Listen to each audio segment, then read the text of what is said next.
Hello, welcome back to Chai Collective, where we discuss science, psychology, and how they intersect to shape our world. And I'm your host, Drithy, and today's episode is called Blurred Vision, and it'll be talking about the reliability of eyewitness testimonies.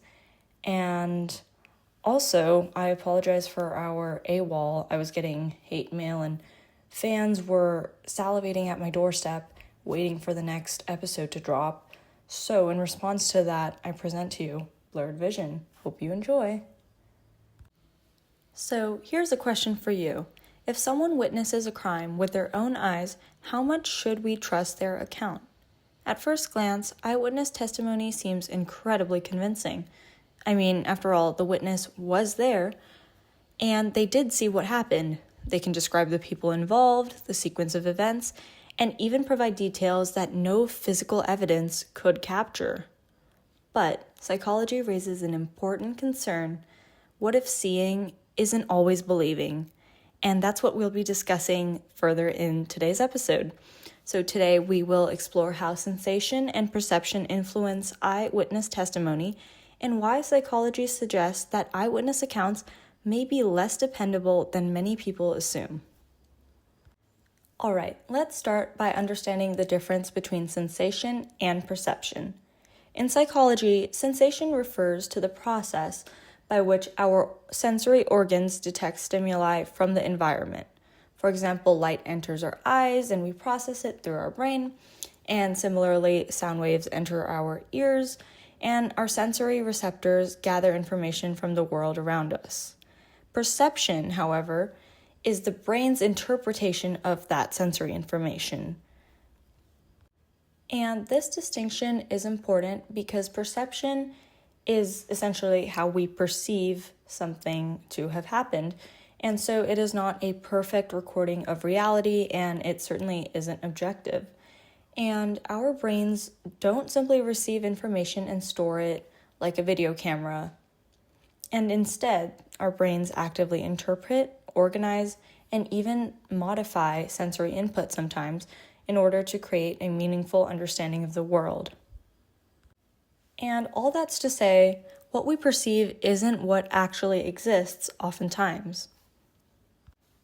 And I'd like to ask you to imagine two people witnessing this exact same event, even though both individuals receive similar sensory information and they see the same thing.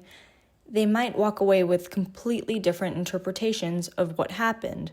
And that's because our perception is influenced by expectations, experiences, cultural backgrounds, and cognitive biases. And a lot of times our perception is shaped by what we expect the outcome to be rather than what the outcome actually is. And these problems alone creates a bunch of challenges in regards to eyewitness testimony and accurately testifying and recalling what exactly happened at a scene. One reason psychologists question the reliability of eyewitness accounts is because our senses can be deceived. And there are several examples of perceptual illusions that demonstrate how easily our perception can in fact diverge from reality. And an example of this is the autokinetic effect, which occurs when a stationary point of light in a dark environment appears to move. Stroboscopic or flashing motion creates the illusion of movement through a rapid sequence of still images. And this brings about what's called as the phi phenomenon, which is an optical illusion in which stationary objects that aren't in motion are presented in rapid succession and appear to be moving, even when in reality they aren't. And by having an understanding of this, we can begin to realize that people can genuinely perceive movement even when no movement exists. And think about what this means in a courtroom setting. Imagine a witness standing outside at night. Their environment is dark. The situation is stressful. Cortisol levels are extremely high. And people are moving quickly and visual information is incomplete. Under these conditions, perception becomes even more vulnerable to error. Poor lighting can significantly reduce visual acuity, making it harder to distinguish facial features, clothing details, and subtle movements. A witness may honestly believe they saw a suspect's face clearly, when in reality their visual system was operating under conditions that made accurate perception difficult, and so they filled in the gaps. And a key point here is that an inaccurate eyewitness testimony doesn't necessarily mean that someone is lying. Instead, the witness may be reporting exactly what they perceived, even if that perception doesn't line up with reality. And another concept that ties into this is perceptual expectancy. And perceptual expectancy refers to the tendency for people to perceive things according to their expectations, previous experiences, and beliefs. Essentially, our brains often use our prior knowledge and background to help interpret incomplete information. Most of the time, this process is useful. It allows us to navigate the world efficiently without analyzing every piece of information from scratch.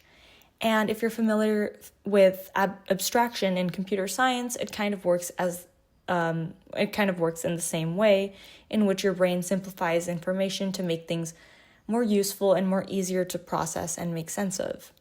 However, in situations where accuracy is critical, perceptual expectancy can be problematic. Imagine a witness who already suspects that a certain individual is dangerous. When they observe an ambiguous situation, their expectations may unconsciously influence how they interpret what they see. Their brain may fill in missing information in ways that align with their existing beliefs, rather than reflecting reality. Through the concept of perceptual expectancy, we are reminded that what we perceive as real doesn't always match the actual visual stimulus presented to us. Instead, our brains actively construct interpretations based on available information and expectations. While this idea of our brain filling in the gaps and simplifying information is helpful in our day-to-day lives, this process becomes especially concerning in regards to criminal investigations, because eyewitness testimony can influence arrests, indictments, verdicts, and sentencing decisions. When people's perceptual expectations shape a witness's interpretation of events, innocent people may become associated with actions that they never committed.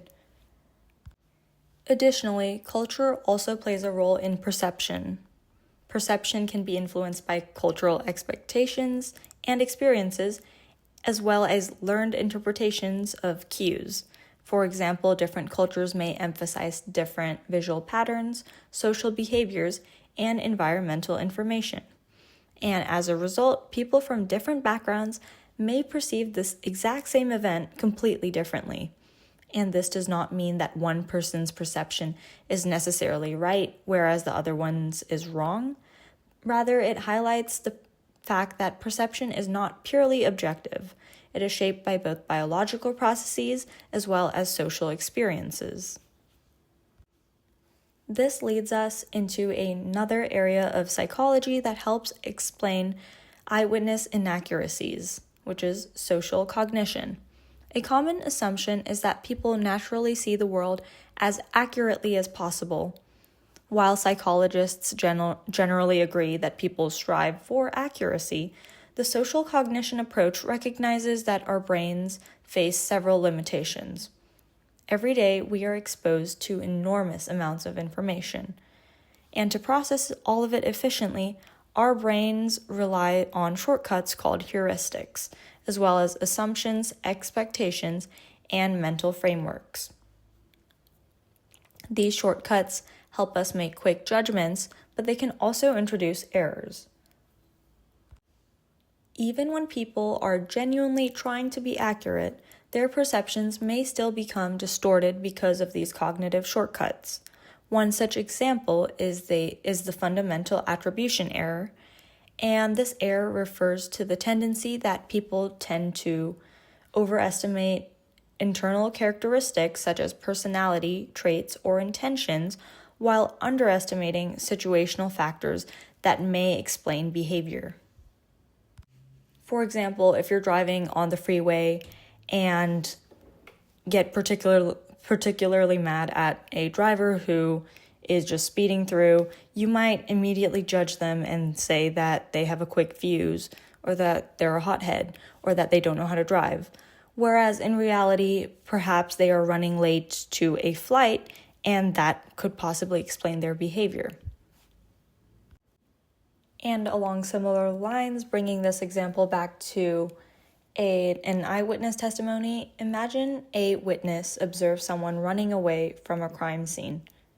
Many people might immediately conclude that the person was involved in the crime. I mean, if you think about it, running away does indeed seem suspicious. However, there may be numerous situational explanations that could have been unaccounted for. For example, the individual could have been frightened, confused, or afraid for their own safety and running away in order to avoid danger, or they might have simply acted instinctively in response to a chaotic situation. And the witness might unknowingly attribute the behavior of this person's character rather than considering the surrounding circumstances. And this is exactly why this kind of interpretation can significantly influence courtroom testimony. A witness may describe someone's actions in a way that sounds factual while unknowingly incorporating assumptions about motives and intentions. And as a result, testimony may reflect interpretation rather than an objective observation. And bringing this all together, when we combine perceptual limitations, expectations, cultural influences, and cognitive shortcuts, it becomes clear why eyewitness testimony should be approached carefully. This does not mean that eyewitness testimony is useless, and in fact, in many cases, eyewitness accounts provide valuable information that helps investigators understand events and piece together missing bits of information. They can identify important details, provide timelines, and offer perspectives that physical evidence alone cannot provide. However, psychology suggests that eyewitness testimony should rarely stand alone. Instead, it should be supported by objective forms of evidence whenever possible. Physical evidence, surveillance footage, forensic testing, digital records, and corroborating witness accounts can all help verify whether an eyewitness report accurately reflected what occurred. And this approach acknowledges an important reality, which is that human perception is powerful, but it is not perfect. Our brains evolved to help us navigate the world efficiently, not necessarily to create flawless recordings of every event we experience. And especially when the stakes involve someone's freedom, reputation, or future, understanding the limitations of perception becomes essential. So, with that being said, how dependable is eyewitness testimony? Based on what we know about sensation and perception, the answer is that it is somewhat dependable, but it is far from infallible. Eyewitnesses often provide sincere accounts of what they believe they observed. However, factors such as visual illusions, low lighting, perceptual expectancy, cultural influences, social cognition, and attribution biases can all affect how events are perceived and interpreted. And because perception is an active construction rather than a direct reflection of reality, eyewitness testimony should be treated as one piece of evidence rather than definitive proof. And that's today's takeaway. Our senses help us understand the world, but they do not provide a perfect window into reality. What we see is shaped by biology, experience, expectations, and context. The next time someone says, "I saw it with my own eyes," in response to their assertion, remember that psychology teaches us something important. Seeing is not always believing. And that's a wrap for episode 2. Thank you so much for joining me today on Chai Collective, and I hope to see you all in the next one. And take care of yourself and each other.